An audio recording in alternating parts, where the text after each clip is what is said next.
নমস্কার। আসসালামু আলাইকুম, আমি মাহাসান স্বপ্ন ফ্রম বাংলাদেশ। তো ভাই বাংলাদেশ থেকে এসছে, ভাই হিন্দু ভাই সেজে যাবে মসজিদে ইফতার করতে, আর আমি মুসলিম ভাই হয়ে ভাইকে ধাক্কা দেবো, মারবো, পিটবো।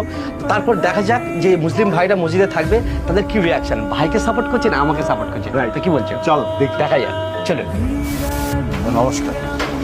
ও ভাই, শোনো, হ্যাঁ ভাই, তুমি এখানে কি করতে এসছো? ইফতার করবো। হ্যাঁ, ইফতার করবো দাদা। ইফতার কেন? ইফতার কেন? এমনি ক্ষুধা লেগেছে তো পাশ দিয়ে যাচ্ছিলাম, ভাবলাম তুমি তো হিন্দু। অসুবিধা কি, সবই তো ভগবানের। এটা মুসলিমদের মসজিদ, এখানে হিন্দুরা আসে না। কি বল? তুমি হিন্দু, তুমি আসবে না, তুমি চলে যাও। আমি ইফতার করতে এসেছি। ইফতার করতে, এটা মসজিদ, তো মসজিদে এসছে কেন?